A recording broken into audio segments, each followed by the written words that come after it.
Check. 1, 2, 3. The D. Brief. This is the D Brief. Go. Your guide to Detroit. Your guide to Detroit's arts and entertainment scene. This is the D Brief. Hello and welcome to the Debrief for the week of August 6th, 2018. I am your co-host. My name is Seth Ressler. I'm Becky Scarcello. And I'm Jag. All right, guys, we got a great show today. Jag, you got an opportunity to sit down with the producer of the Detroit Improv Festival.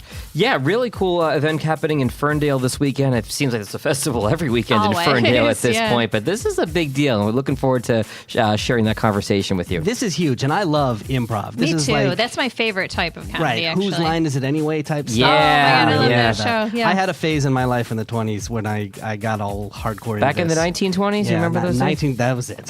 Four Cars. Also, we have one of our favorites, comedian Heather J. is going to be on the podcast to talk to us all about what's going on in the stand-up comedy scene here in Detroit. And don't forget, on Thursday, we have Ashley Woods. She is the founder of the Detour Detroit newsletter. It's an email newsletter that you can you can get it for free, but then they've also got like a membership model. Component, yeah. And they're doing some really interesting things in the world of journalism. It's a great new source for stories of Detroit. Just in talking to her, I met her a week ago. She's an impressive woman, and I'm looking forward to having her on the show. Definitely. Don't forget, if you are listening to this on Tuesday and you haven't voted yet, please get out and Get out to the primaries. Yeah, and this is something I didn't know, not having grown up here, because not a lot of people do vote in midterm primaries. Obviously, the number is going to skyrocket Not until this year, with yeah. everything's going on. The candidates are all listed on the same ballot: the Democrats, the Republicans, and every other party. You can't just pick and choose. You have to pick straight down, Straight all ticket. Democrats, all Republicans. If you pick one Democrat and one Republican, your ballot gets tossed. You know- It doesn't count. You have to make sure that you pick all the same party, at least in the there's primary. Somebody out there listening to this podcast right now who's like, oh, crap, I totally screwed it up. Oh, right. I know Yeah. after the fact. But for those of you who haven't voted yet, it's a public service announcement. Stick to one for the primary, then you can vote for whoever you want come November. All Exactly. right, get into it with your ballot. On the way, we've got everything that's going on in Detroit. It's a scene with concerts, comedy, plays, food, drink, and more. Stick around. The Debrief. Your guide to Detroit's arts and entertainment scene. This is the D Brief. All right, Becky, what's going on around town? So much all around town. So first, I've got to send a huge congratulations to native Detroiter Jamel Hill of ESPN. So she came home this weekend for the annual National Association of Black Journalists Convention, and she won Journalist of the Year. Congratulations. Yeah. You may have seen she was on the cover of the Metro Times. She was featured there. She had a really cool tweet where she said, "I can't begin to describe what this week has been like. Hashtag NABJ18 was incredible. To receive the Journalist of the Year award in my hometown is the most amazing thing that's ever happened to me in my career. As I said in my acceptance speech, NABJ, you are my ride or die." Oh, that's incredible. I know a lot of people feel that way about this convention. I mean, there were 3,000 people there attending. The economic impact, I read somewhere, was $10.6 million. Wow. There were big names, too. Chance the Rapper was in the audience for a couple things. Spike Lee was here. And I saw a lot of just videos and posts that dynamic energy in that place. And I feel really proud that Detroit has this event. You know, it's such a great event for so many people, and it's yet another convention and event that is showing off Detroit Exactly, to the country yeah. and to the world and say, hey, have you not been here in 10, 15, 20 years or more? Check out what's what we're up? doing now. Yeah. So a few events. On August 14th in the evening, there's a Pedal to Porch event. So it will host a tour of historic Black Bottom. So I know you guys aren't from here, but are you familiar with the whole concept of Black Bottom? Is and that what where it it used to be? It was the historically black neighborhood. Is that where 375 is now? Is that? Yes, exactly. So it was really the cultural hub and business hub for African Americans in the early 1900s. And then was displaced when the highway Exactly. came in. Now, this is a story. It's not just a Detroit story. It happened in a lot of cities around the country. But by the 1960s here with urban renewal projects, I'd put that in quotes, in full swing, a lot of black families were removed from their homes, literally just completely displaced. Hastings Street, which ran right through Black Bottom, was raised in order, like you said, to build the freeway. So this bike ride / tour includes stops throughout the area of former Black Bottom, and residents that actually have memories of that day, these are true people that live there, will be sharing their stories. to the group. So they're going to put up temporary kind of front porches, if you will. Gotcha. And have former residents explaining their experience This in may, Black Bottom. this may sound like a strange comparison, but I go back to a couple weeks ago when we talked to the folks at the Holocaust Museum. People who have people who have witnessed history, you need them to share their story while they're still here, and people are still here from that time that remember it. It makes it so much more real. So I love what they're doing there. We'll have a link on our website. There's outdoor movies in August all over town. They've been going on all summer, but I just want to let you know, you got to get these in at the last month of the summer here. Check out New Center Park. They have A Wrinkle in Time on August 10th, and they're playing Wonder Woman on August 15th. Wonder Woman, I haven't seen yet, but the I reviews still haven't were amazing. Seen that. I know. Wrinkle in Time, the reviews were not as good. I have not seen either one of those movies. Surprise, surprise. That's because they're movies. So all the way out in Kensington, too. Kensington Metro Park does outdoor movies. They're showing Black Panther on August 11th. Haven't seen that one either. What? Really? I've never seen any of the Marvel movies. Oh, my gosh. None of them. That one's You amazing. say it like you're proud. Well, my It's mom like told me I cool should be to- proud of what makes me unique, and that's what makes me unique. Well, and if you're in town in Detroit, closer in, you can also see Black Panther at Campus Martius on August 11th. So Black maybe you should Panther go. is very, very good. It's I mean, amazing. Most of the Marvel movies are really good. but- I've heard that. I have This no was doubt next it's a great level. movie, but I'm Yeah. getting to the point now where I might just not see it out of principle and be the only one on the planet There's that hasn't no seen it. There's no principle. pride in that. That's that's silly. Yeah. Yeah. Okay, there's a cool new nightclub, bar, art installation. It's hard to know exactly what to call it, but it's called... That's how you know the hipsters have moved in. Exactly. It's called Deluxe Flux, and it just opened in the Belt. So they call it, best way to describe the location is below the Belt.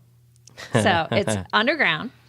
And So wait a minute. I know I'm the new guy here. I don't actually know what the Belt is. Okay, I know so- what the Cass Corridor is. I know what... totally not that. Okay. I know what so Corktown is. downtown, Yes. you've got Library Street, Mm-hmm. and you've got the Z Garage. You're familiar with the Z Garage. So this is all behind the former Hudson site that is going to Gotcha. be this new, ridiculously tall Dan Gilbert Monstrosity. project. Yeah.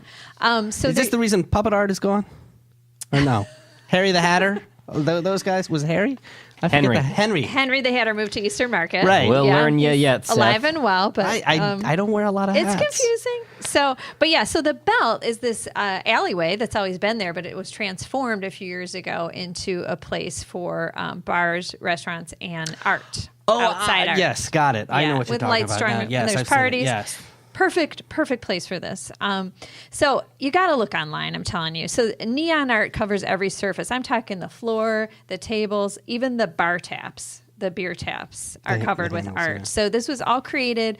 Brooklyn-based artists Fail and Bass. They're known for this type of work, but usually they do pop-up type of things. This is their first permanent space, and it's here in Detroit. Permanent neon. Yeah, I mean, it's a feast for the senses. Just And take you back to the 80s, Becky? a little bit when you wear your clothing that glows when you're in there. And Detroit legend Virginia Benson is booking the venue. So I don't know if you've heard of her, but Yeah. she is known for like getting the coolest, most eclectic kind of live music acts. So a lot of live music. It's kind of billed as you're going to forget where you are and what time it is in there. It's just And what decade it is? yeah, just kind of this vortex. So super cool. Very different. Around town in the theaters, there's not much going on because they're kind of on hiatus right now. But Michigan Opera, if you haven't gotten your tickets, there may still be a few out there for Wicked. That's going on August 8th through September 2nd. And I just thought I'd throw in a couple of pieces of architecture news here. So Preservation Detroit is moving into the Temple Bethel. This is a cool building. It's a super cool building. It's Albert Kahn designed. It's beautiful. Fell into disrepair. It was Detroit's first Jewish congregation. Yeah, this was his temple. That's why he put so much work into it. It was his home. I saw this for the first time that I went on one of Bailey's Detroit history tours. Oh, it was okay. a bus tour she took us through, and she has this weird one where she just kind of finds some of these one-off stops. Sure, that sure. It's kind of like her Miscellaneous? miscellaneous Miscellaneous tour, tour, which is yeah. like here's all the other things that didn't fit on other ones, and this was one of them. And they took us in, and it's incredible. huge. It's amazing. it's in disrepair. I mean, Yeah, the it ceiling really- needs a it's lot a of sad work. story. You know, Yeah. they have they sort of have this air conditioning system in there where there's these vents in the floor, Yes. and you would put ice underneath it, and it would cool off the whole room. Yeah, it was kind of groundbreaking you know, Yeah. at the time. So Amazing space. It's under restoration. Right, because it was sitting there doing nothing for like decades. Just And that gathering was, dust. a theme we've seen with Detroit. So many. Where they, there was such a large Jewish population in Detroit, and then it Absolutely. kind of fanned out into So West Bloomfield and the Southfield, suburbs and Oak yeah. Park and all those areas. Yeah, so the building now is known as the Bethel Community Transformation Center, and there's various businesses in there and nonprofit groups. So Preservation Detroit, I mean, it's totally a perfect fit, right? They're moving in there. They're moving from the David McKenzie house there on Woodward that's part of Wayne State's campus because they're doing some new things there. So Preservation Detroit will be a part of the efforts to restore. They're going to have tours and events there, so it's cool news. Also in architecture, True North Quonset huts that we've all been to. They're a What do you mean? We've all. You have, right? No. No. Oh, I don't okay, get sorry. out, remember? Me and I've been Seth- there, yes. Me and Seth have been there. You're again. you were probably watching a missing out. football game. Yeah, exactly. I probably was. you probably Or were. some, Well, it's who summer now. knows? Might be baseball. Anyway, they're really cool. These Quonset huts. They're a finalist for International Architecture Prize. They're one of 6 projects in North and South America to win this. It's the 2018 Mies Crown Hall of America's Prize. It's from Illinois Institute of Technology, College of Architecture. So that's like an amazing recognition. These are, I mean, they're basically like concrete rainbows is what they look like, Yeah, right? you're I mean, like they're mini arches. airplane hangers. Yeah, and they've got one that you can Airbnb out. And I know I've told you this, that first of all, sweetest day, greatest holiday ever. You are not from the Midwest. I am not I from the know. Midwest, and Silly. I love this holiday. I wish I'd moved here a long time ago. And so my girlfriend last year, there's an Airbnb in one of the Quonset Yes, huts. that you can rent And out, yeah. she lined it up, and I still remember her driving me through the neighborhood. I'm like, where are we Yeah, going? Because yeah. it's not in the best neighborhood. No, but that's changing. And yeah. it was after dark, but and you have to unlock this big like gate to get yeah. there. And then you go up, and it's sparse. And Very it's minimalist, very open layout, and beautiful. It was a lot of fun to hang out there. Yeah, You know so- when I'll see that? I'll see that when it's on one of those episodes of one of those TLC shows that my wife watches. Yeah, I'm sure it'll be on TV for you. Okay. All right, coming up in just a few, Tony Hawk is funding some new skate parks in town, and we'll tell you all about it. Can't get enough. This is the D3. Subscribe on Apple Podcasts or wherever you find your favorite shows. All right, Jag, I know there's a big event that's happening in town. It is the Detroit Improv Festival, and you actually had an opportunity to sit down with the organizer, right? Yeah, actually earlier today, sat down with PJ Jaycokes, who is in charge of the Detroit Improv Festival. He's also the producer at Go Comedy Improv in Ferndale. And we really got a chance to talk a preview of this really cool event that's happening over the weekend. So, I started by asking PJ just kind of about the history of the festival and how it's come together. I started off 8 years ago when a couple of producers that lived in the area wanted to put something on. They put on other festivals around the country. Worked with them the first year, and then we kind of went off on our own the second year.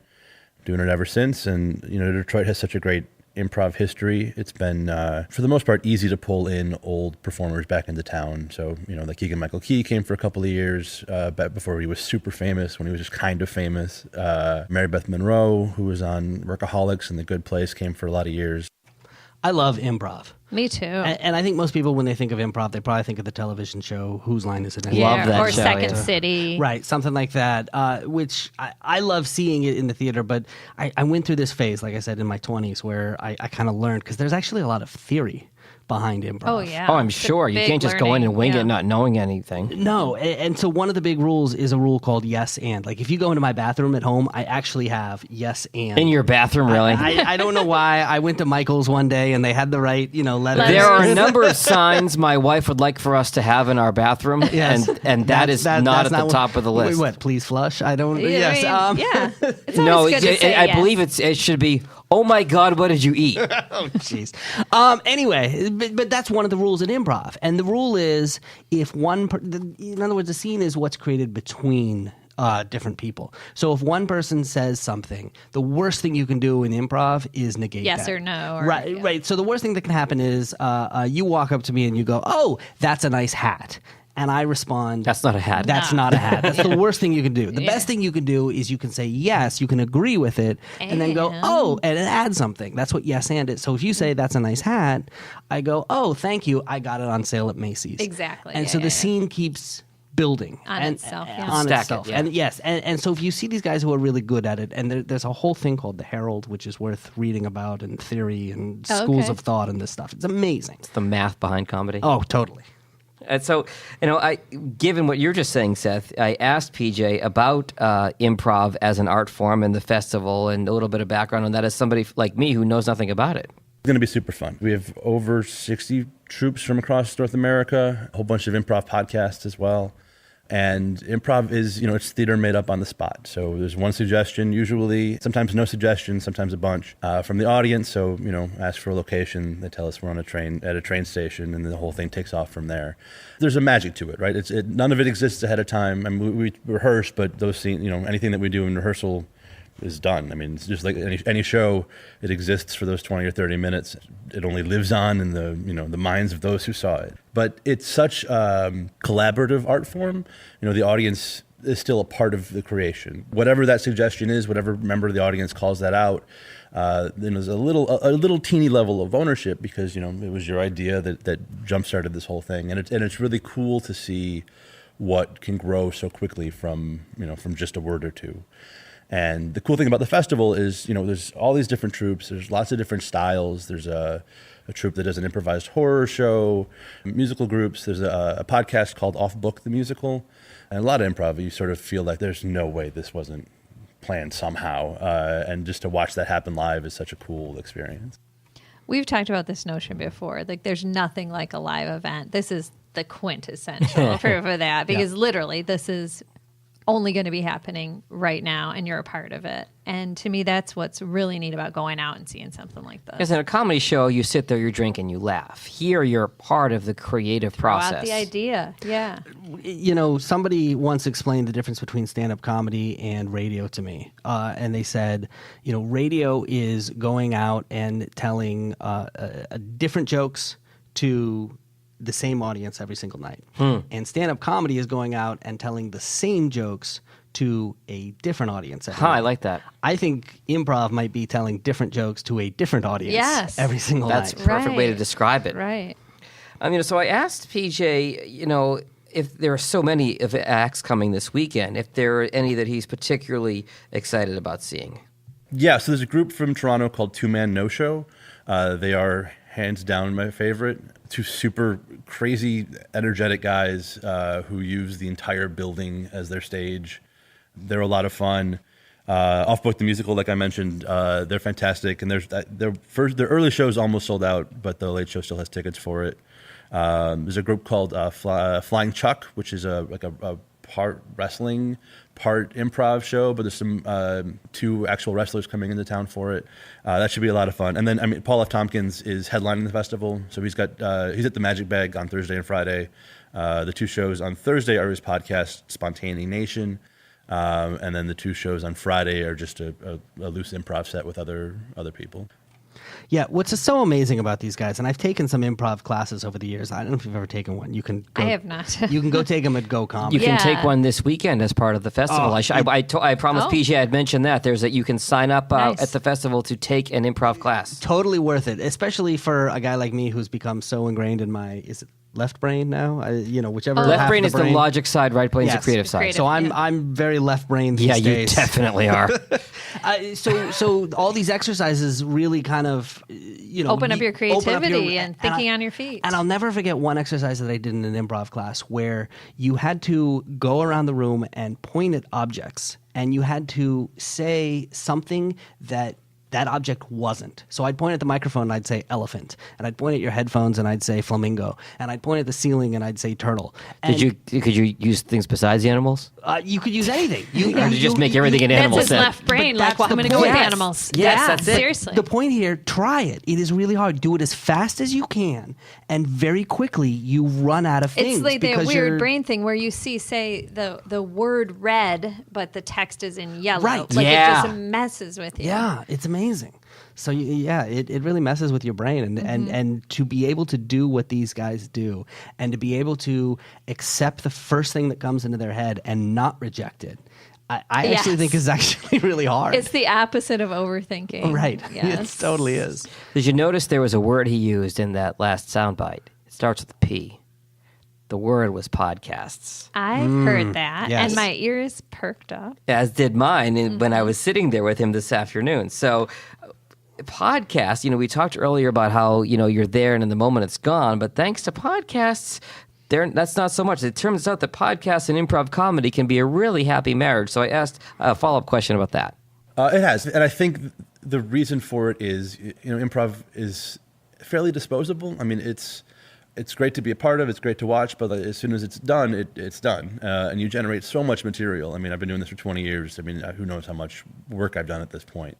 Podcasting it is a really great way to hold on to some of that. And so, with some of these groups like Off Book or History Made Up, which is sort of like a drunk history kind of show with improv in it, there's more of a theme to it, but also there are troops out there that will just record what they do and sort of aim it towards listening rather than seeing. But it is a way to have that improv exist a lot longer.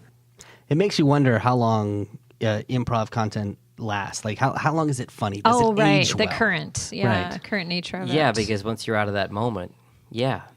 But it's better than it just being in the ether and gone forever. Like you can kind of go back to it now. I'm sure there's points where even the either performers or the audience is like, oh, that was so funny. I wish I could see it again. I wish I could expand on that or use it to teach other people or whatever. And you can live in the moment. You don't have to tape it on your phone. You can just live in the moment and if you want it later. Yeah. So the last thing I had to ask PJ, because we're sitting there in Ferndale, and as I mentioned earlier, whether it's pig and whiskey or a cider and mead, there seems like there's a festival every weekend in Ferndale. And about the kind of the transformation of Ferndale, I asked him about that. I mean, it's certainly blowing up. It's amazing how bigger it is than it was 5-10 years ago. I mean, I hung out here in high school. It's vastly different from that. And it's good. I mean, it's that balance of, you want to be a viable city, but also you want to stay true to who you are. And there's the whole Ferndale versus Royal Oak, or don't Royal Oak my Ferndale. And I just think it's important that as the city grows, we still hang on to our heart.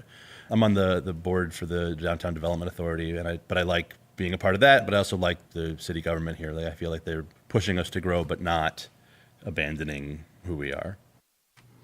So it's interesting that you asked that question because I don't know if you guys saw there was an article in the Free Press by Mark Kurlianchek and Robert Allen that talked about the evolution of these inner ring suburb downtowns, specifically Royal Oak, Ferndale, and Birmingham. It's in my saved articles to go back. I've skimmed it, but I do want to go back and read the whole thing. It's a lengthy article, but I encourage you to read it. It's very relevant to a lot of the stuff we talk about. So how these guys went about doing this research was they talked to bartenders, really long-time bartenders in iconic bars in each of those downtowns, and asked them how have things changed given the resurgence of Detroit's downtown and all these other new options. So it's very much that kind of like you got to evolve. You got to still kind of keep customers coming, but who do you want and what do you change about your character? That whole don't Royal Oak my Ferndale. Well, maybe don't Birmingham my Royal Oak. It goes all these different ways, like how you're changing. So I found that really interesting, and I think there's almost like this finite population, right? So if they stop going to Royal Oak restaurants to go to downtown Detroit restaurants, how sustainable is that? And what can we do? Because we still want these walkable communities. I've lived in Royal Oak or Huntington Woods for a long time. I mean, when I had my boys as babies, I thought nothing of putting them in the stroller and walking up to the coffee shop. That's always been important to me. I don't see that as a new trend, but I think more people do want that now, and younger people want that. So I moved from Clawson to Oak Park, and one of the things I miss, and I like Oak Park, except that I don't have that walkable strip that you can go to. We have to, Uber or Lyft either downtown or Royal Oak or Ferndale. Right. So how they keep their quality up, how their clientele is changing. So a lot of stuff we talk about, I just find it real interesting that basically pretty much anybody we interview in those suburbs, it's always an issue. So quickly, do want to plug it. Detroit Improv Festival is Wednesday through Sunday. It is at several venues all over Ferndale. It is going to be an incredible show. There'll be something for everybody. Do check it out. The website is DetroitImprovFestival.org. On the way, Detroit is getting new electric scooters, and we'll tell you about them. The D. Breathe. The D. Breathe. Sports Report. All right, Jag, let's get into the sports. This is the biggest story going on right now, and it revolves the Ohio State University Buckeye football team, Michigan's big rival. But rivalry aside, this is a really serious topic. So Urban Meyer is the head coach of the Ohio State University Buckeye football team. He had an assistant coach named Zach Smith. It was broken by some college football reporters that Zach Smith's wife had taken out an order of protection against him because of spousal abuse. Zach Smith was then fired, and the question became, did the head coach, the multi-million-dollar earning, highest-paid employee of the state of Ohio, Urban Meyer, know about the spousal abuse going on at the hands of his assistant? And there are a lot of questions about this. Their wives were close. Did Courtney Smith, the assistant's wife, tell Urban Meyer's wife what was going on? There's belief that she did. And then the question becomes, does Mrs. Meyer tell Urban? They're very close, and they've been publicly very close over the years. Or is there a plausible deniability? I can't tell him because if he knows, he has to do something about it. Or does the victim say, please don't tell your husband. It will cost my husband my job. It could lead to further violence. It could lead to financial hardship for us. There are a million moving parts here. And as of right now, Urban Meyer is on administrative leave while they try to figure all this out. And when did this happen, the assaults? The assaults, there were some back in the 2000s, and there were some more recently within the last couple of years. Okay, so this was an ongoing situation. So the question, so they were both on staff at Ohio State when this happened in the last couple of years. Right. So that the question is, who knew what when? Was there any kind of a cover-up? And domestic violence is such a complicated issue with the dynamics at play. It only adds to this story. But is this a turning point? Because domestic violence is not new when it comes to sports. I mean, this is something that's been happening for a long time, and now we're concerned about cover-up. I mean, cover-up like this, I have to imagine it's been going on for quite a while. I mean, I've seen elevator videos of this kind of stuff happening. You're thinking of Ray Rice, the football player, when he knocked his girlfriend out cold in the elevator. I think we live in an era now where you can't sweep things under the rug anymore, whether it's social media, whether it's how fast news gets disseminated, gets around the world in seconds. This isn't maybe in the era of Mad Men where a newspaper reporter might look the other way if he sees something. This is everybody knows everybody's business, and in this case, it's a good thing because this behavior is getting out and can't be excused and can't be ignored. All right, let's move on to something a little bit brighter here. Detroit City FC soccer team, which has really become the darlings of the sports world here. They're really growing, and people are excited about them. They did lose their final match of the year. It was a friendly to an Italian team. They lost 10-0. They were a little bit shorthanded. But get this, at their final game, or final match, I should say, I'm using the soccer term, match, they drew a record 7,887 fans, which is the best they've had there. And as more excitement grows about this team, they're actually looking to join a pro league this fall. Yeah, that's awesome. I know we've been to some games, and it's such a excitement all around, and to have so many people in town interested in soccer and then see this level of play in a really cool atmosphere in Hamtramck there. And that night, it was July 31st was that last game. It was not the best weather, it was kind of stormy and stuff, and to that many people show up, that's huge. I know I'm the resident sports guy here on the show, and I'm your stereotypical dumb American. I've got my 4 sports: baseball, football, hockey, basketball. Sure. But everything I hear about Detroit FC, like next season, I want to get down there and check out a game. You definitely should. You would love it. It's a spectacle. You see really good play on the field. Plus, it's a whole experience with the food and the drink and the chants. And I've told you guys, it gets pretty raucous and wild, and smoke bombs and lots of gear. Are there any vuvuzelas? That horn, that. Oh, I think so. Okay. I think so. And it's definitely a whole vibe situation down there. Yeah. Lots more good news when it comes to sports. Tony Hawk is teaming up with the Ralph C. Wilson Foundation to fund skate parks here in the area. There's 4 of them. Detroit, Ypsilanti, Ferndale, and Port Huron all getting money through the Built to Play Skate Park Foundation. That's Tony Hawk's organization. I'm thrilled with that. So my son Joe is a big skateboarder. He has been for probably at least 12 years now. Still, that's his outlet for exercise and getting together with people. And he's met Tony Hawk before in Farmington at the skate park out there. And my former boss heads up the Ralph Wilson Foundation. Very cool. Former owner of the Bills, who's got a lot of local ties and just was a great person and gave a lot back to the community.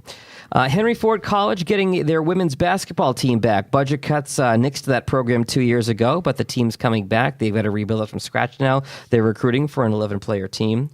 Just an odd story. Last night, as we record this on Monday, this happened Sunday night. Some windows got smashed at the D shop at Comerica Park, where they sell all the Tigers merchandise. Sure. They smashed the windows around 2 a.m. Nothing stolen. They're just Really? I don't understand these kind of crimes. I don't either. Just useless. Like, Don't get me wrong. They're pointless. crimes I totally understand. If you're Like? going to break something, take something. Well, right. That should be the rule. Right. Don't break something just for the sake of it's like breaking it's to breaking and be- entering without the entering. Right. so strange. I mean, I totally get it if you want to, walk off with something. You know where else this happened is Royal Oak. They have all those pianos in Royal Oak that you can kind of play outside. And somebody came along and just dumped glue on one of them. Can't be used anymore. Just ruin And it's it. like, you just ruin Why? it. Yeah, what's the point? That happened along the DeQuinder Cut, too. Some of the buildings being redone in Eastern Market, for condos. And every time they put in new windows, they would get broken immediately. What we're saying is we want crime with purpose, is what we're saying. Seth is pro stealing. Don't do those useless crimes. Like, don't waste our time. Somebody taking out their frustrations on the Tigers' performance this Is year. it some I sort don't of know. dare? I All don't right. know. Tigers are hosting the Minnesota Twins this weekend, and then they host the White Sox next week. And real quick, the Lions. First preseason game. If you want to see them, you got to stay up late because they're at Oakland. So West Coast game. Kickoff is 10:30 on Friday night. All right, the Arts, Beats, and Eats lineup has been announced for this year. We'll tell you all about it. This is the Debrief. About last week. All right, it's the point in the program where we stop to smell the roses, find out what we all did last week. We smelled last week's roses. Yes, we did. We did. I will start here. Okay, great. I will go first. I was actually out of town. I was in Austin, Texas. I was going to speak for a conference for work, and then decided to fly my girlfriend in and make a nice weekend out Oh, of that's it. awesome. That city's on my bucket list. I Me need to get too. down there. Me too. I still Neither of haven't you have ever been? No. That city is Crazy. amazing. And I've been several times. I used to go to South by Southwest, the music festival. Okay. Austin City Limits. That's I haven't on my- been for City Limits. Okay, that's but on my I list. I think 20 years ago, I started going to South by Southwest. I think is it's kind changed. of, Yeah, more corporate. Commercialized. Yeah, it's not what They it used sold to be. out, man. But the city is amazing. The thing that amazed me about the city is something that we've talked about on this podcast, because these two cities are very, very different. Sure. Austin yeah. is up and coming. It is a tech hub. It is bigger than it's ever been, as opposed to Detroit, which kind of hit a peak and then declined for a number of decades and is now, hopefully turning Right. around. Right. Austin's coming up for the first time. But one of the things that I saw there is something that we've talked about, which is the changing transportation, and that's been something common topic on this is Mobility. just the fact that we are the motor city, but increasingly the way you get from one place to another may not be your car. It may not be your car, and that future is already here in Austin. That was what was amazing to me. Oh. Is not only were we taking Lyft and Uber to get around, but they had these bikes that you can just pop open up the app and enter your credit card Well, and we just have pop that a bike out. logo. Yeah, we have that. The other thing that they have are these scooters. The Bird birds. scooters? Not the Bird, the Limes. It's a rival company. We're getting the Bird. Yeah, It's like, we're- I didn't know Right. there were was one company for this. Never mind, two. No, there's two companies. They compete. They're rivals. We're getting a pilot program for the Bird. Yeah, they've already shown up. Yeah, we're getting that soon. What they have there is the Limes. And same thing. Basically, you just open up the app, you register with your credit card, you point your app at a QR code. Okay. And it unlocks the scooter, so now the motor works on the scooter. Okay. And you can ride it around, right? And then the moment you tell it you're done, you lock it back on your You scooter put the kickstand down and leave the scooter where you are. And these are the stand-up scooters. You Yes, stand on them. yeah. Yes, but it's not like the bikes where you have to return it to a station. That's sweet, yeah. You just Anywhere on the street. You just go anywhere on the street, and there's street corners. Just 3 or 4 scooters just sitting there. there's a great article in the Metro Times about these birds. I tweeted it out from the debrief Twitter. You Just tweeted follow Did the birds? Yes. It's better than flipping the birds. Yes. The debrief on Twitter, I shared this article from the Metro Times. It was a harrowing ride on a bird scooter. It was very well done. Oh, yes. They tried it out. Yeah. And I'm going to be honest, I was not. My girlfriend was better than I was at balancing on these things. It took me a little while to Were get there used to cocktails involved? to the volume. No cocktails. But what was really weird about it was, when you first get on the scooter, it tells you, by law, you have to wear a helmet. Huh. And nobody's wearing helmets. Well, yeah, like you just happen to be carrying a helmet. Right. I didn't have mean, one. I didn't even think about that. And you look around, nobody's got helmets Okay, on. right. And so I asked one of our Lyft drivers, I said, how long have these scooters been? What's the story? And he says, well, it's kind of a mess because, they just showed up and people just started using them and people aren't using helmets. And, every so often you see a car crash and somebody gets hurt. And, the sidewalks aren't built for this. Mm-hmm. Neither are the streets. No, This is like maybe a bike lane? Austin is crowded. No, I think we may actually have better bike lanes here than they do in I'm Austin. sure How we fast do. do these We have the things room. go? Like Not 15 not miles an hour, fast, maybe?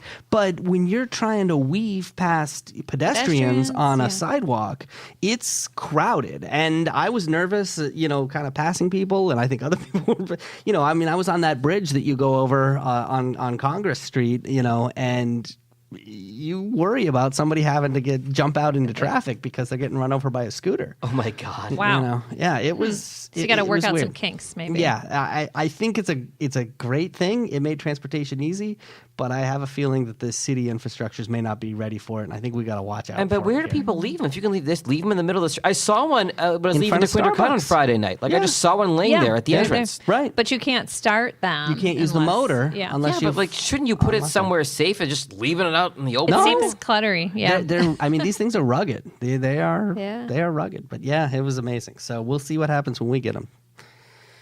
What about you, Becky? What'd you do? I spent some time on Belle Isle, which was wonderful. It's kind of a hot weekend, but Belle Isle, you get the nice breeze off the water there, and it was so pleasant. So we did a big, long bike ride, got our nature on. We saw a bald eagle's nest. Oh, cool. Yeah, it was incredible.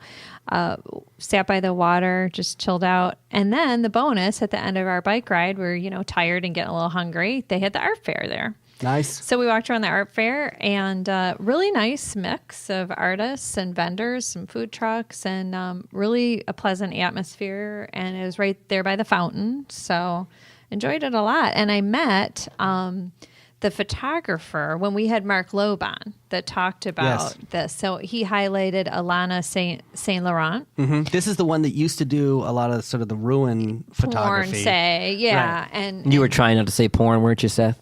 To me, porn implies video. oh, okay. All right. I thought you were going to say has a negative connotation. Oh, no, not at all. No. But yes. Don't ever let your wife or girlfriend type YouTube into your browser, because as soon as they type YOU, the history, other stuff can pop up. Oh no, she's there with me. Oh, well, okay. Yeah. That's one of your common things in common. The couple that Oh. stays to... No, I'm not Hey, going you to know watch. what? Yeah. All right. Yes. We'll keep that between you and your Airbnb The photographer from the Belle What is Isle that Art Coming Fair. from the other room? The photographer at the Okay, the I Belle am Isle sorry, Art Fair. Alana, if you're listening to this. I did not intend for this to go in this direction. You do beautiful paintings. Photography. They've got me all flustered here. Photography of Detroit spots, both iconic and a lot of hidden gems. I had so much fun just flipping through her photographs. She has a really great eye, really outstanding stuff. So it was nice to make that connection with someone that we had heard about through an interview. It's neat when you hear about stuff on this podcast, then you go And out, then you go and do it. and it turns out to be true. It's nice, So- also nice to always have Becky here to rein us in when she needs to crack the whip. I mean, okay. All right. Speaking of which, we'll check in with what's going on in the comedy clubs in just a minute. This is the D. Concert calendar. Becky, let's take a look at what's going on with concerts in the area. So Wednesday, August 8th, Sleeping with Sirens is at the Emerald Theater. And I always got to throw one in every week just because I like the name and I just want to say it. So this week it's Nitty Gritty at Electricity, the nightclub in Pontiac. Nitty Gritty's going to sing a little ditty. Little Gritty. Oh my God, that's 2 weeks in a row we've referenced electricity. I hosted a New Year's Eve party there in 2012 with 1,100 of my closest 19-year-old friends. Right. And you were 19 at the time, right? No, I was Creepy. Yes. I was 31 and I walked in a hazmat suit. Oh, yeah. Okay. So Thursday, August 9th, last week we talked about Luis Resto's upcoming shows. So on Thursday, his band, The Holy Fools, and he are going to be at the Eagle Plaza Park, which is in downtown Royal Oak at the corner of 4th and Center Street. It's the last of the Royal Oak Summer Concert Series there, so check that out. On Friday, August 10th, David Burns at the Fox Theater. Leonard Skinnard and Charlie Daniels are at DTE. Yeah, buddy. And 2 days, Friday, August 10th and Saturday, August 11th, the Kimmy Horn Jazz Festival, hosted by the city of Southfield, takes place on the front lawn of their municipal building there. There's a cool little area in downtown Southfield that you drive by at Evergreen. And it's a little municipal hub. Yeah, if recreation area. Yeah. Also, I'm excited about this. I would call this my my pick of the week, I'd say. So, also on Friday, the NPR Tiny Desk Contest. Are you familiar with these Tiny Desk concerts? No. Yes. You're not? Oh, these are huge. I don't get out Oh, much. it's so cool. So I was just... It's online. You can just watch it. You can be at home. Right. You don't have to I can go watch anywhere. it in my boxers on my laptop. You could. So it's cool. It's like a library type setting with books and such, and it's a small intimate concert with various artists. It can be super big names, or they have more localized versions. And often they do 2-3 songs in maybe a more like laid back kind of acoustic format. Or they might have their band. So it's just like a cool, chill thing. If you look up Tiny Desk concerts, you'll see them all. But there's a Detroit showcase of the artists that are up for the contest in Detroit for NPR Tiny Desk. You know, I've read a dirty little secret that tiny desk isn't actually that tiny. It's not that tiny. Yeah, it's fairly large. Right, It's pretty big. perspective. Yes. Yeah. Yeah. So someone that I've met a couple of times now, Stephanie Christian, she's up for it. I interviewed her for Movement. And Young Punk, Xander, Michigan, and Greater Alexander are the four people up for this. And it's only $10 to go see this at Otis Supply in Ferndale. That's a cool venue. We should give each of them a ruler and have them go measure, find out how big the tiny actual desk is. Yeah, I think it's it not would be tiny. like undercover for us. I think that's a good idea. Saturday, August 11th, Slightly Stupid is at Meadowbrook. Sunday, August 12th, REO Speedwagon in Chicago at DTE. I'd go to that show. Jag written all over it. I would totally go to that show. yeah. I'm 37 going on Yeah, 57. you my really gosh. are. For a young Oh, guy, you're an old yeah. man. Monday, August 13th, Beyonce and Jay-Z at Ford Field. And you've got Dick Dale at the Magic Bag. So he's also known as King of the Surf Guitar. Excuse me. He's 81 years old now. Basically invented that genre of surf music. And he plays all types of guitar as well as like at least a dozen other instruments. So kind of a legend in that world. On Tuesday, August 14th, Drake at LCA. Actually, he's doing 2 shows, the 14th and the 15th. And The Offspring and 311 at Freedom Hill. Arts Beats and Eats, the big Labor Day festival in downtown Royal Oak. Much anticipated announcement here. Oh, yeah, has announced their musical lineup. Now, they always have lots of great stuff. More than 200 well-known bands and musical acts over the 3 days on 9 stages. So national acts this year include AWOL Nation, Eddie Money, who seems like he's just been doing this forever and ever. He has. 38 Special, Everclear, The Spinners, The Gin Blossoms, Matt Nathanson, Ben Folds, a few more. This is like my pop rocks channel on Sirius coming to life. There this you is go. what this is. Yeah, a lot of favorites. Tons of widely recognized local talent will be there too, including many we've talked about on this podcast. Sean Blackman's. He's the world music guy that Exactly. you've talked about quite a few times. Yeah, his band called In Transit, the Roots Vibrations, the Aston Neighborhood Pleasure Club, which I just recently was kind of turned on to. You were turned on to the Pleasure Club? Yeah, exactly. Stephanie Christian again, she'll be there, and Nina and the Buffalo Riders. Tons more. Obviously, there's 200, so that's all online now.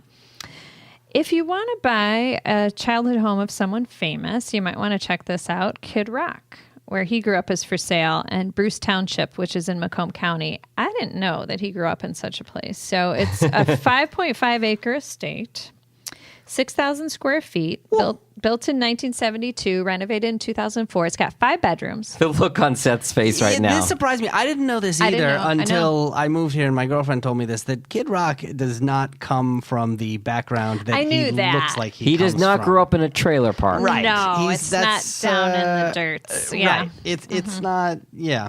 5-car garage, guest house, 3-stall horse barn, tennis court, pool. Bob Ritchie. Somebody told me his father was a dentist. Is that correct? No, car dealership owner. Oh, okay. Yeah. Who probably makes more money than a dentist. If Probably. Those car dealer owners make a lot of money. So they're just ready to sell the house. It's up for sale. It's around $600,000. So Well, I'll look at the cushions on my sofa. I can't imagine Kid Rock getting up on stage and having the same credibility when he says, I grew up in a house that had a guest house, a 3-stall horse barn, a tennis court, and a pool. It might know, ruin the right? image a little bit. On the way, the owners of Traffic Jam and Snug, the restaurant that's there in Midtown, they're looking to open a barn restaurant near the train station.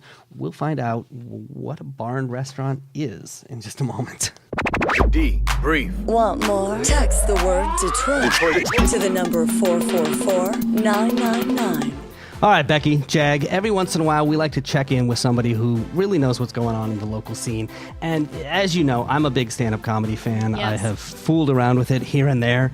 And so we like to talk to somebody who knows about stand-up comedy. This is the one guest that I'm always afraid to throw out one-liners at because I know they're going to fall flat and she's just going to run circles around she'll me. top you. Oh, right. Yes, I don't no, even no, try. I'm the straight woman. Right, Nope. no question. We have comedian Heather J, who has joined us a couple times before. She, of course, is the host of The Jingle over at the Punchline in Southfield. That happens every Wednesday night. Heather, thank you so much for joining us. Thank you for having me, guys. Oh, it's awesome to talk to you again because you know what's going on in all the comedy clubs, and there really is a strong comedy scene. I keep telling these two over here. Oh, no, I believe that it. there is a Yeah. strong comedy scene here in Detroit. I mean, is that a fair statement? We definitely have a lot of comedians, a lot of aspiring comedians, a lot of opportunities to try the craft and see if the lifestyle is for you. Definitely a lot of opportunity here. That sounded like a sidestep to me. I did too. Because it sounds like do we have a great comedy set? And you're like, well, yeah, we got a lot of aspiring ones. They're not good yet, but they're still aspiring. Yeah, so what's missing? Well- What's missing? Okay, you guys have to understand. I've been doing comedy for 12 years, so I've been all over the country, She's jaded and I now. respect Yeah. the process of comedy. So I Sure. respect the process, and I do know that it takes there's a jump between I want to do comedy and I am a comedian, and it's actually the community of comics that will let you know when you're a comedian. That's why people that put comedian so-and-so on their Facebook page is ridiculous because it isn't really up to you to decide. It's like being an when you're a Instagram comedian. model. Right. Yeah, exactly. So because I respect the process, because I'm a part of the process, and I've seen it come full circle, I'm always going to be reluctant to just say, oh, those are 10 comedians over there. I'll say those guys, they're doing their thing, they're putting the work in, they're grinding. What is That it means like? they're working, and the work is important. What's the difference between cutting your teeth here in a place like Detroit or in a place like Michigan versus cutting your teeth as a comedian in New York City or in Los Angeles? Or even Chicago? New York and Chicago are definitely craft towns. In other words, you have to be funny. So the art of stand-up is focal in the New York comedy scene. In other words, they won't put you up if you're not growing in your writing. LA is more visual. It's more industry. So you might be able to pass a couple stops, even though your comedy isn't where it needs to be because you have a good look or a good face or because you made friends with a famous person. So they're very, the coasts are very different, have very different approaches. But in Detroit or in the Midwest, Chicago's a little step above because there's an NBC there and they do have industry in Chicago. Wherever there's industry, there's a shark in the waters. The game is elevated because somebody might just get famous or might just get rich at a show. Whereas in Michigan, we don't have industry. So to me, this is really a place where you just get good at your craft so that when you go to those other cities, you can advance quicker and you're not starting at the bottom all over again because the Midwest, especially factory towns, Ohio, Illinois. These are people that they're not Hollywood at all. They don't care about fame. They care about you doing what I paid you money to do, which is be funny. So it's a good place to learn how to deal with different kinds of audiences, deal with different walks of life, different demographics, so that when you get to LA or New York, you can handle anything. Wow. I've heard some people say that, when you go to New York or LA, you can do 4, 5, 6 shows in a night, or open mics in an evening, that you can start at 2:00 in the afternoon and roll through, and that you can't do that here in Detroit. Is that the case? You can't do that in LA. You can't do that in LA at all. You can do that in New York. New York has 10 million people. So they have a lot more, what would be a dinky show here with 4 people in the audience will have 50 people there just because it's 10 million people. Sure. Right. So it's they have more shows, but I don't know if it's more shows per capita or if it's just more shows compared to what we're used to. Right. But open mics, and this is something I tell new jacks all the time. There's no reason for you to travel to hear somebody else's crickets. We got crickets right here. That Love we can these do. crickets right here. Like, you don't have to spend money on airfare, hotel, Airbnb, all this mess, just so Right. you can go to New York and bomb. Get good here. Right. Get That's consistent smart. here. Get your 5 hot here, and then go to New York. There's nothing to be gained from bombing there. The only thing that happens is people remember, because people won't remember that you're funny, but they'll remember when you're not. Absolutely. You know, and then it's almost like you're in the hole, because now when you come back, they know you. It's like when you first come, they don't know you. You're like, oh, you're so-and-so's friend, and they let you go up. But when you come back after the bomb, they know you. They know you as the guy that bombed. So now you have to work that much harder. You could have just waited a year or waited 6 months and went in there and actually, made a stink. And now when you come in, they're like, oh, hey, there's that guy. He's great. Put him up. Right. That makes sense. But nobody wants to hear me say that. So it sounds like I'm hating. We appreciate Well, you we for your do. honesty, No, Heather. it's honest. We do. So let's talk about this, because I saw a Facebook post that came along my feed earlier this week. Mike Green, who is a local comic here, who's been doing it for years and years and years. Word is he is opening a new comedy club.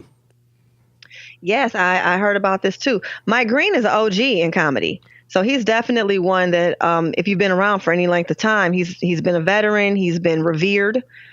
He's a national headliner.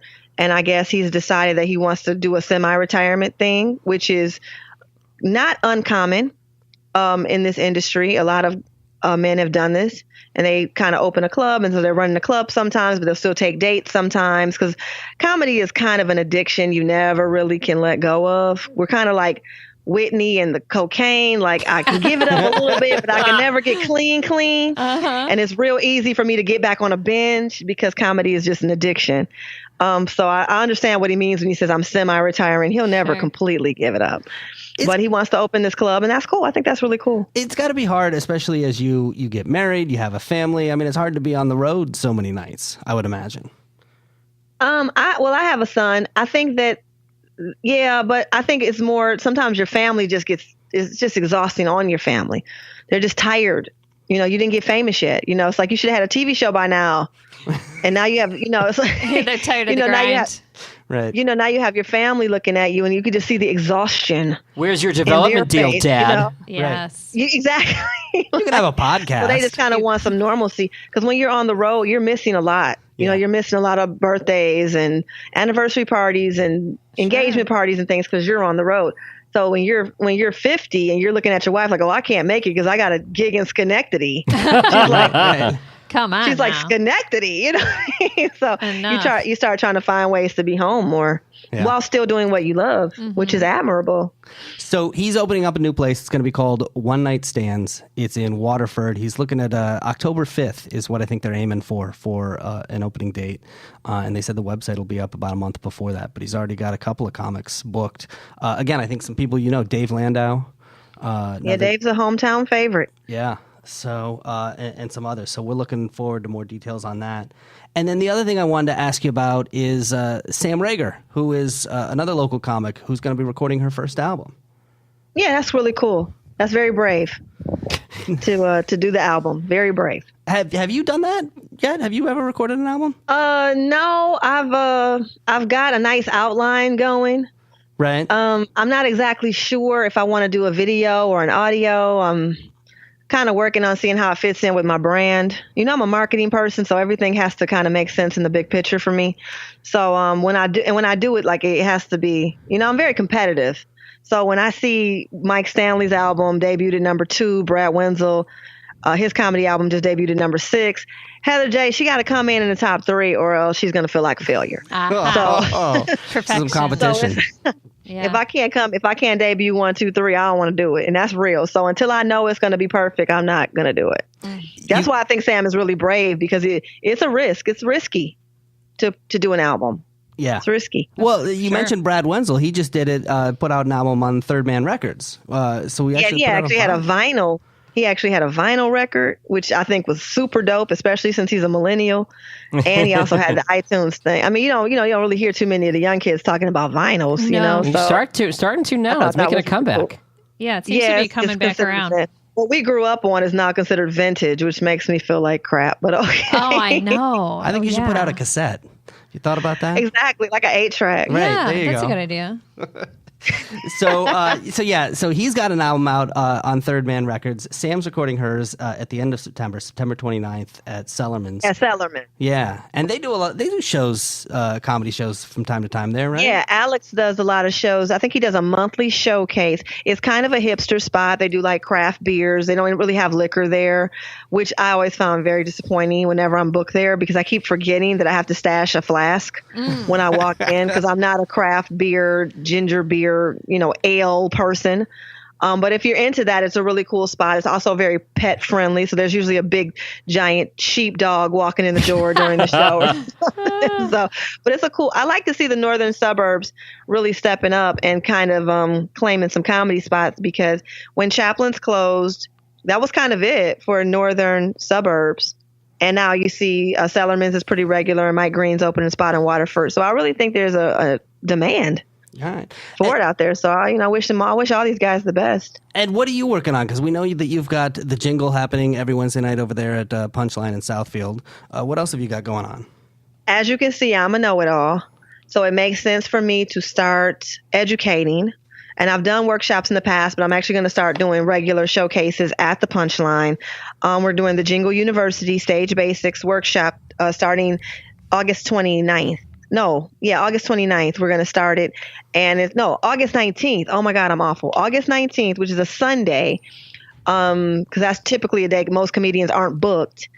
And that's the day we're going to do a joke writing intensive, or we're going to talk about the importance of learning how to write a joke. Because since I run the open mic, I see a lot of common problems with the newer comics is there's a struggle to actually how to write a joke.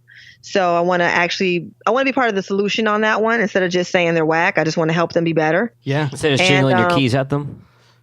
Yeah, no, we're not going to do key. Yeah, we're not. The key thing is hit or miss, guys. I think you guys think it's like, We're afraid. We need to go come out and see what Lounge. this is really It's not. about. It's like hit or it just depends on what the crowd wants. If they want to do it, we do it. Like last week, we had a room full of people, about 100 and so people in there, and they didn't want to because most of them had come to see their friends. And they're like, we don't want to diss our friends. Okay, yeah. Yeah, you gotta go with the vibe of the crowd. Yeah. Yeah, so they decided they didn't want to do it, and we did it. It's actually a lot of fun. I wish you guys weren't scared of it, because it's actually a lot of fun. Let's talk about a little bit about the joke writing, though, because, I took the comedy classes over at the Comedy Castle, and they were great, but they were a lot more performance-based. I like this idea of a joke writing workshop and getting real deep on that. Well, I think that when you write a joke, there's an artistic element, there's also a scientific element, and then there's a business element. Mm-hmm. And especially now, we're seeing a lot of comedians getting called on the carpet because the business of their set is offensive. So they're getting in trouble now. And it isn't that the joke isn't well written, it's that it's offensive to half the people in the room. So I think it's important for this next generation to learn. The old people, we can't change them. They're going to do what they want to do. But this next generation needs to write with that in the back of their mind. Like, there's still a business happening here. And if I offend half the room, then I'm not going to get booked again. Right. No, so I need to figure out how to say what I want to say without offending half this room. And I believe it can be done because it's done every day by too many people. Yeah, and I've seen that where a joke will work in a certain room, but then it won't work in a different room. Look, if you're in the city of Detroit, it may be different what works there than what works up north. Sure. Because it's a different it's not an urban I crowd. can see what And you're I think, saying, too. a Business. veteran comic can alienate a room because he's got 40 weeks booked. A newer comic alienates a room. He might not get booked again for a long time. He can't do what a old head can do. Right. Of So course, he needs to come into this game from a different point of view, or else the things, it's kind of like, your grandma could beat your mom senseless, but if you try to beat your kids, you're going to jail. You know what I mean? So what are you going to do? Go to court and say, well, my grandmother did it? No, they don't care anymore. You got to do things different now. And that's all it is to it. And it's a big debate in comedy. This is a huge debate in comedy. So I just want to get in front of it because I think it's important to teach them better than we were. I think that we just got to do better. That's a hell of an analogy because I think of, for example, what used to be the Friars Club roast or now the Comedy Central roast, and I love them because I really enjoy just filthy, dirty humor, and my wife and my wife doesn't. Like those roasts are the more offensive the joke you can get, the better. And I feel like there's probably much less appetite for that now, Heather. Look, I mean, even on radio, I have said things in the past in the sort of Me too. shock jock era of Howard Stern and Opie and Anthony and all that I would not say You wouldn't now. say now, yeah. Because it can go viral on Twitter. It's much easier for somebody to quote you. And, You can't hide. In a way Yeah. that it couldn't 15 years. So, you can't hide. I think you're right. So. And when you have to, as you develop your following, like Dave Chappelle can go on stage and say something ridiculous because his following is course, solid. yes. He doesn't care about the people that are mad because he has a million people that love him regardless. Right. He can live off of that. If you don't have your million, you still have to kind of care a little bit. And I'm not trying to silence or mute anybody. I'm just saying you need to learn how to do that smart. If you want to do the joke, do it smart. Or don't do it That's because great the advice. risk is just too heavy these days. So for people who are interested in the workshop, how can they get more information or how can they find out about it? They can email The Jingle Comedy, everything spelled correctly, The Jingle Comedy, all one word, at Gmail. And I'll give them whatever information they need. We're invoicing people for bookkeeping purposes. We're trying to have our business right, our 1099 game on point. So it's like kind of like everything's done online. We're trying to be modern. Nice. So Awesome. And people can go check out the Jingle, like I said, Wednesday nights in Southfield. every Wednesday, 9:00. Heather, Bring your keys. Thanks so much for checking in with us. We really appreciate it. Good stuff. No, thanks for having me, guys. Have a good week. You too. All right, take care. Welcome to the D. Breathe. Breathe. Funny stuff. Quick rundown of this weekend's comedy shows. Mark Ridley's Comedy Castle has a local guy, J. Chris Newberg. He's been on Tonight Show and Kimmel. Ann Arbor Comedy Showcase has Mark Nope. Punchline Comedy Lounge in Southfield, Slink Johnson, a.k.a. Black Jesus. Intriguing. And the Holly Hotel has Ken Evans. He's performed with Brian Regan and Weird Al Yankovic as well. The D. The D. Breathe. Food and drink. All right, Becky, what's going on with the yum-yums and the drinks? I don't know. That's better than saying the sports. At least you got more The creative there. libations and the eats. There you go. I need a thesaurus is Yes. what I need. No, you don't. So we've talked about the food desert that is Detroit in terms of places to buy fresh food. So I don't know how I feel about this, but Gordon Food Service just opened its first grocery store in Detroit. I happened to pass it. It's on East Jefferson, just east of downtown. On our way to Belle Isle, we saw it. It used to be a Staples. Yeah. You can tell by looking at it that it used to be a staple. You can actually. So my question is, it's going to be a different concept, so I guess I'll have to see it. But the Gordon Foods I'm familiar with is more like bulk items, frozen items. Wholesale. Yeah, and not a lot of fresh, nutritious stuff.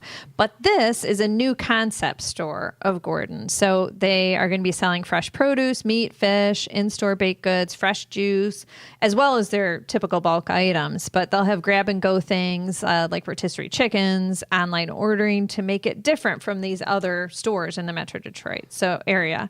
So we'll see. They've tested this format for everyday shopping over on the west side of the state. What I also find interesting, though, is that it's less than 1 mile from where the new small format Meijer is going in. And that's coming up next year, fall 2019. So you talk about Detroit historically being a food desert, not a lot of Yeah. places, and Detroit that geographically is so large in terms of square mileage.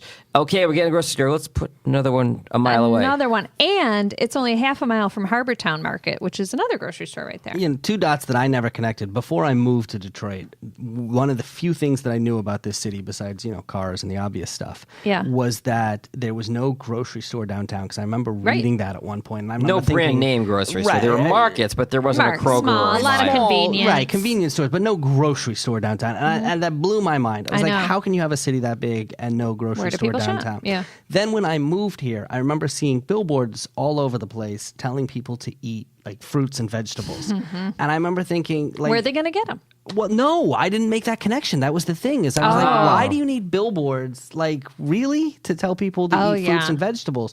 And Heather J was actually the one who first pointed this out to me. That she said, no, because there was no grocery store. They're not available. They were not easily available. So you needed these marketing campaigns to tell people, because really it was just Eastern Market. That was the exactly, only place and to that's go. why they started offering double up bucks at Eastern Market. If you had a bridge card, you could take it. You could buy fresh produce double the amount of the money on your bridge card to encourage people to eat healthy. So that blew my mind, and I really didn't make. And I kind of felt like a jerk for not making that connection, but I really didn't. When I first food moved access is a real issue. So it seems odd to me now there's going to be 3 in the same area, but we'll see.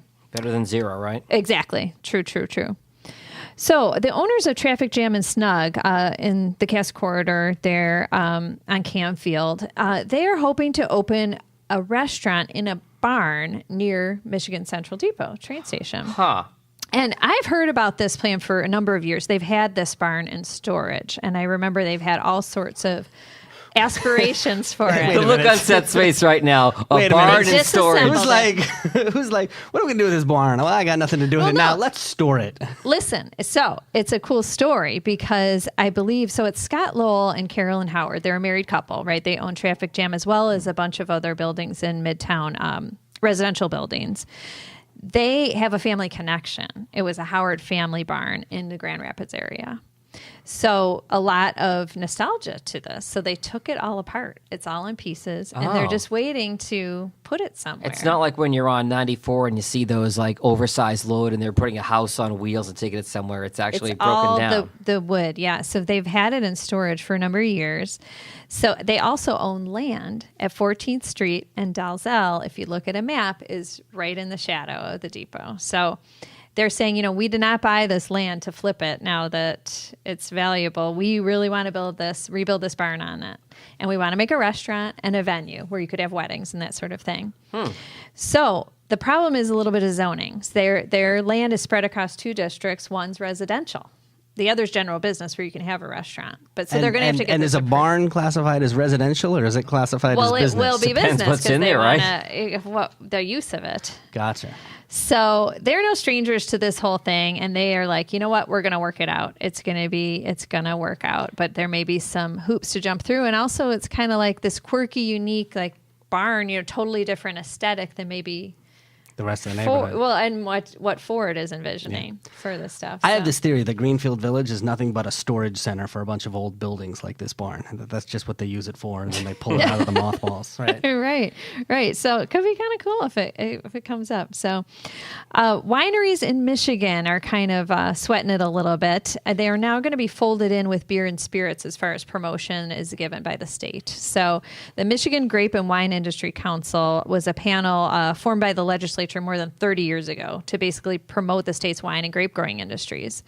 And as we've all seen over the years, that has really grown. For instance, there were, in 1985, 14 wineries in the state. Now there's 145. Wow. And they attribute a lot of that to this push, this promotion, this, backing. Especially up in like Traverse City. Yeah, those the great Leelanau wineries Peninsula. up there, Sure. So, but this is now being reconfigured to become the Michigan Craft Beverage Council, which is also going to support craft beer, spirits, hard cider, those industries. And you think, okay, well, that makes sense. That's great. But no additional funding and no additional staff. Interesting. So the legislators passed this law, but with no additional money infused in it. What? So, yeah. Legislators passed a law and didn't have They have any way of money? paying for it? Isn't that strange? But, we've talked about this in previous episodes of this podcast, the craft beer industry, and how much we all, especially Seth and I, how much we we're enjoy so all these into craft it, beers. yeah, and spirits, And so it makes sense, okay, they promoted the wine, and Michigan wines were known for a long time, and now the beer scene is catching up. So it's great for the beer scene, but Is it going to the pie isn't getting any dilute? bigger is the Right, problem right. for the beer and the wine. So we'll see how it shakes out because the wine industry alone contributes $5.4 billion with a B in annual economic impact.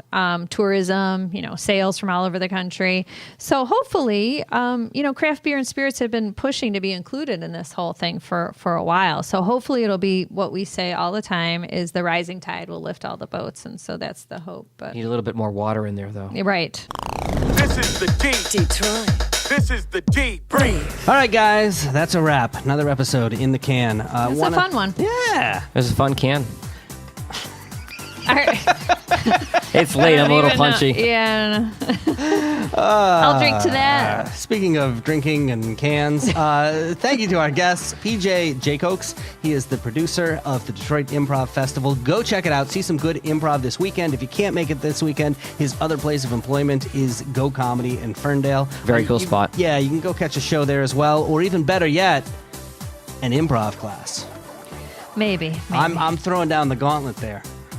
We should make that a feature on the show where we challenge other people. Because other when you things. throw the gauntlet down, I'm going to look at it, shrug, and walk away. Yeah. I'm just saying. Maybe I don't want to. I'm going to challenge you to go see a stand-up comedy show. Okay. And I'm you to see a any movie in a theater. right. Also, thanks. Well, what should we challenge him to do? I'll do it. You name it. He's done it all. I Right. don't know. You guys I'll think throw you guys something before think you about get to it. the Yes. end of this. Okay. Also want to thank comedian Heather J. For coming on. Go check out the jingle over at the Punchline. She's got that going on. And don't forget, on Thursday's episode, we have Ashley Woods of the Detroit email newsletter. That You is can't hard. say that name. Detour Detroit. Detour. I'm going to practice that in the mirror. Detour Detroit. And while you're practicing that, my challenge for you is to go to a Tigers game. Oh, I've done that. That's not I'm hard. going to say the aerial arts. You have to do like circus training. Well, that I've never done. That's what you I have to have do. jumped out of a plane. Does that count? No. All right. Don't forget, we've got a mobile app. You can download it. Also, if you subscribe to this episode wherever you listen to podcasts, please leave a review. Seriously, that helps other people find the show. I mean, I don't know about you. I read reviews on everything before I buy them, even if they're free, like this podcast. So leave one.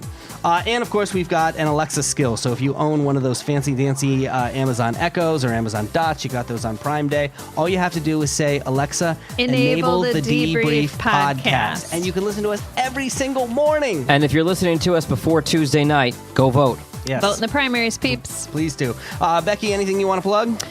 Just check out my murals tours coming up. They start in September, and there's only a handful of them, so those will sell out, and that's on my website, enjoythed.com. I believe the Smithsonian Magazine said they were the best mural tours in all of the world, right? In all the land. Yes. All the land. What about you, Jag? What do you want to plug? I am the best podcast creator in all the In all land. the The land. Smithsonian, I'm sure, said that too. I Yes, think they did. It was in the fine print. I It think was in the so. back Right. of the magazine. Yes. If you're just discovering podcasting or know about podcasting and want to do your own podcast, I will set that up for you and get the whole thing up and running. Just go on my website, jagindetroit.com. All right, as always, thanks for listening, and we'll talk to you on Thursday. The D Brief. Your guide to Detroit's arts and entertainment scene.